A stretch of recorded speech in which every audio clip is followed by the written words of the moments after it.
ഇന്ത്യയിലെ സ്വകാര്യ ബാങ്കിംഗ് മേഖലയിലെ ഏറ്റവും വലിയ സ്ഥാപനമാണ് HDFC ബാങ്ക്.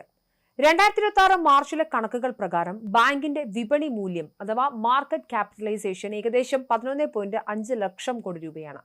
റീറ്റെയിൽ ബാങ്കിംഗ് സേവനങ്ങൾ, വൻകിട കമ്പനികൾക്കും ബിസിനസ് സ്ഥാപനങ്ങൾക്കും ആവശ്യമായ സാമ്പത്തിക സഹായങ്ങളും നിക്ഷേപക സേവനങ്ങളും ഒക്കെ നൽകുന്ന കോർപ്പറേറ്റ് ബാങ്കിംഗ് സേവനം, അത്യാധുനികമായ നെറ്റ് ബാങ്കിംഗ് സംവിധാനങ്ങൾ, ഡിജിറ്റൽ സേവനങ്ങളൊക്കെ അടക്കം നൽകി രാജ്യത്തുടനീളം 1000-ഓളം ശാഖകളും 21,000-ലധികം ATMകളും ഉള്ള ഒരു ബാങ്കിംഗ് സംവിധാനമാണിത്.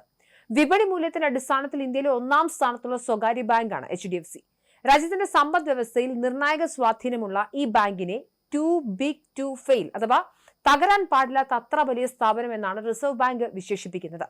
HDFC ലിമിറ്റഡുമായുള്ള ലയനത്തിന് ശേഷം ബാങ്കിന്റെ വിപണി സ്വാധീനം ആഗോളതലത്തിൽ തന്നെ ശ്രദ്ധിക്കപ്പെട്ടിരുന്നു. ഇന്ത്യയുടെ സമ്പദ് വ്യവസ്ഥയിൽ നിർണായക സ്വാധീനമുള്ള 3 ബാങ്കുകളിൽ ഒന്നായ ഈ ബാങ്ക് നിലവിൽ ഇപ്പോൾ വലിയൊരു ഭരണപരമായ പ്രതിസന്ധിയിലൂടെയാണ് കടന്നുപോകുന്നത്. ബാങ്ക് ചെയർമാൻ അതാനു ചക്രവർത്തിയുടെ അപ്രതീക്ഷിത രാജിയും അതിനെ തുടർന്നുണ്ടായ ഓഹരി വിപണിയിലെ വൻ തകർച്ചയും നിക്ഷേപകർക്കിടയിൽ വലിയ ആശങ്ക ഉണ്ടാക്കിയിട്ടുണ്ട്. അതാനു ചക്രവർത്തിയുടെ രാജിയാണ് ആശങ്കകൾക്ക് തുടക്കമിടുന്നത്. ഗുജറാത്ത് കേഡറിലെ 1985 ബാച്ച് IAS ഉദ്യോഗസ്ഥനായ അതാനു ചക്രവർത്തി വെറുമൊരു ഉദ്യോഗസ്ഥനല്ല, മറിച്ച് രാജ്യത്തിന്റെ സാമ്പത്തിക നയരൂപീകരണത്തിൽ നിർണായക പങ്കുവഹിച്ച വ്യക്തി കൂടിയാണ്. കേന്ദ്ര ധനകാര്യ മന്ത്രാലയത്തിന്റെ economics affairs secretary, finance secretary തുടങ്ങിയ ഉന്നത പദവികൾ വഹിച്ച അദ്ദേഹം ബജറ്റ് നിർമ്മാണത്തിലടക്കം മുൻപന്തിയിൽ ഉണ്ടായിരുന്ന വ്യക്തിയാണ്. ഇത്രയും പരിചയസമ്പന്നനും ഭരണപരമായ കാര്യങ്ങളിൽ അഗാധമായ അറിവുള്ളതുമായ ഒരു വ്യക്തി രാജ്യത്തെ ഏറ്റവും വലിയ സ്വകാര്യ ബാങ്കിന്റെ തലപ്പത്ത് നിന്നും രാജിവെക്കുമ്പോൾ അത് സ്വാഭാവികമായും വലിയ ഗൗരവത്തോടെ വിപണി നോക്കിക്കാണും.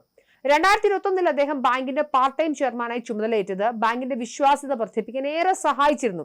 ഇത് ബാങ്കിന്റെ വളർച്ചയെ ഒരുപാട് സഹായിച്ചിട്ടുണ്ട്. അദ്ദേഹത്തിന്റെ രാജിക്കത്തിലെ വരികളാണ് ഈ സാമ്പത്തിക ലോകത്തെ യഥാർത്ഥത്തിൽ ഞെട്ടിച്ചത്. സാധാരണഗതിയിൽ ഇത്തരം ഉയർന്ന പദവികളിൽ നിന്നുള്ള രാജികൾ വ്യക്തിപരമായ കാരണങ്ങൾ എന്ന് ലളിതമായി പറഞ്ഞു വെക്കാറാണ് പതിവ്. എന്നാൽ ബാങ്കിനുള്ളിലെ പ്രവർത്തന രീതികൾ തന്റെ വ്യക്തിപരമായ മൂല്യങ്ങൾക്കും ധാർമ്മികതയ്ക്കും നിരക്കാത്തതാണെന്ന് അദ്ദേഹം പച്ചയായി തുറന്നു പറഞ്ഞാണ് രാജിവെച്ചത്. കഴിഞ്ഞ 2 വർഷമായി താൻ നിരീക്ഷിക്കുന്ന ചില കാര്യങ്ങൾ ശരിയായ ദിശയിലല്ല മുന്നോട്ട് പോകുന്നത് എന്ന അദ്ദേഹത്തിന്റെ വെളിപ്പെടുത്തൽ ബാങ്കിന്റെ സുതാര്യതയും ഭരണരീതിയെയും നേരിട്ട് ചോദ്യം ചെയ്യുന്നതായിരുന്നു. ഈ അപ്രതീക്ഷിത നീക്കം ബാങ്കിന്റെ ഓഹരി മൂല്യത്തിൽ വൻ ഇടിവുണ്ടാക്കി. ബാങ്ക് തെറ്റായ വഴിയിലൂടെയാണ് സഞ്ചരിക്കുന്നത് എന്ന ചെയർമാന്റെ തന്നെ പ്രസ്താവന നിക്ഷേപകർക്കിടയിൽ പരിഭ്രാന്തി പരത്തി. കൃത്യമായി ഏത് ഇടപാടിലാണ് അല്ലെങ്കിൽ ഏത് തീരുമാനത്തിലാണ് ഈ ധാർമ്മിക വിയോജിപ്പുകൾ ഉള്ളതെന്ന് അദ്ദേഹം വെളിപ്പെടുത്തിയിട്ടില്ല എങ്കിലും ഉന്നത ഉദ്യോഗസ്ഥരുടെ പുറത്താക്കലും ആഭ്യന്തര അന്വേഷണങ്ങളും ചേർന്ന് ബാങ്കിനുള്ളിൽ വലിയൊരു പ്രതിസന്ധി നിലനിൽക്കുന്നെന്ന സൂചനയാണ് നൽകുന്നത്.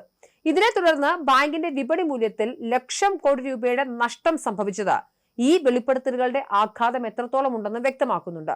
പലതരത്തിൽ ഇതിന് ആഘാതമുണ്ടായി. ഒന്ന് വിപണിയിലെ ആഘാതമാണ്, മാർക്കറ്റ് ക്രാഷ് ആണ്. രാജീവ് അതിനോടൊപ്പമുള്ള കടുത്ത ആരോപണങ്ങളും പുറത്തു വന്നതോടെ HDFC ഓഹരികൾ കൂപ്പുകുത്തി. ഓഹരി വിലയിൽ വലിയ ഇടിവുണ്ടായി. ഒരു ഘട്ടത്തിൽ ഓഹരി വില 9% വരെ ഇടിഞ്ഞു. നിലവിൽ 784 മുതൽ 800 രൂപ നിലവാരത്തിലാണ് വ്യാപാരം നടക്കുന്നത്. മറ്റൊന്ന് മൂല്യത്തകർച്ചയാണ്. ഒരൊറ്റ ദിവസം കൊണ്ട് ബാങ്കിന്റെ വിപണി മൂല്യം ഏകദേശം 1 ലക്ഷം കോടി രൂപയുടെ നഷ്ടം രേഖപ്പെടുത്തി. നിക്ഷേപകരുടെ ആത്മവിശ്വാസത്തിലുണ്ടായ ഇടിവാണ് ഈ തകർച്ചയ്ക്ക് കാരണം. എന്തായാലും അന്വേഷണങ്ങളും നടപടികളും ഒക്കെ ബാങ്കിംഗ് ആരംഭിച്ചിട്ടുണ്ട്. പ്രതിസന്ധി പരിഹരിക്കാൻ ബാങ്ക് മാനേജ്മെന്റ് യുദ്ധകാലാടിസ്ഥാനത്തിൽ ചില നടപടികൾ സ്വീകരിക്കുകയാണ്. ഒന്ന് നിയമപരമായ പരിശോധനയാണ്. അതായത് അതാനു ചക്രവർത്തി ഉന്നയിച്ച ആരോപണങ്ങൾ പരിശോധിക്കാൻ ആഭ്യന്തരവും അന്തർദേശീയവുമായ നിയമസ്ഥാപനങ്ങളെ ബാങ്ക് നിയോഗിച്ചു. ഇവർ രാജ്യത്തിലെ വിവരങ്ങൾ പരിശോധിച്ച് റിപ്പോർട്ട് നൽകും. മറ്റൊന്നൊരു ഇടക്കാല ചെയർമാനെ കൊണ്ടുവന്നു. ബാങ്കിംഗ് രംഗത്തെ പ്രമുഖനായ KK മിസ്ട്രിയെ അടുത്ത 3 മാസത്തേക്ക് ഇടക്കാല ചെയർമാനായി നിയമിക്കാൻ റിസർവ് ബാങ്ക് അനുമതി നൽകി. മറ്റൊന്നാണ് സെബിയുടെ നിലപാട്. സ്വതന്ത്ര ഡയറക്ടർമാർ ഉത്തരവാദിത്വത്തോടെ പെരുമാറണമെന്നും തെളിവുകളില്ലാതെ ആരോപണങ്ങൾ ഉന്നയിക്കരുതെന്നുമാണ് സെബി ചെയർമാൻ തുഹിൻ കാന്ത പാണ്ഡെ വ്യക്തമാക്കുന്നത്. നിക്ഷേപകരുടെ താല്പര്യം സംരക്ഷിക്കാൻ ഡയറക്ടർമാർക്ക് ബാധ്യതയുണ്ടെന്നും അദ്ദേഹം ഓർമ്മിപ്പിച്ചു. എന്തായാലും ഇന്ത്യൻ ബാങ്കിംഗ് വ്യവസായത്തിന്റെ നട്ടെല്ലായ HDFC ബാങ്കിലുണ്ടായ ഈ തർക്കം കേവലം ഒരു വ്യക്തിയുടെ രാജിയല്ല, മറിച്ച് കോർപ്പറേറ്റ് ഗവേണൻസിനെ കുറിച്ചുള്ള ഗൗരവമായ ചർച്ചകൾക്കാണ് തുടക്കമിട്ടിരിക്കുന്നത്. വരും ദിവസങ്ങളിൽ പുറത്തുവരുന്ന അന്വേഷണ റിപ്പോർട്ടുകൾ ബാങ്കിന്റെയും ഇന്ത്യൻ ബാങ്കിംഗ് മേഖലയുടെയും ഭാവിയിൽ എന്തായാലും നിർണായകമാകും.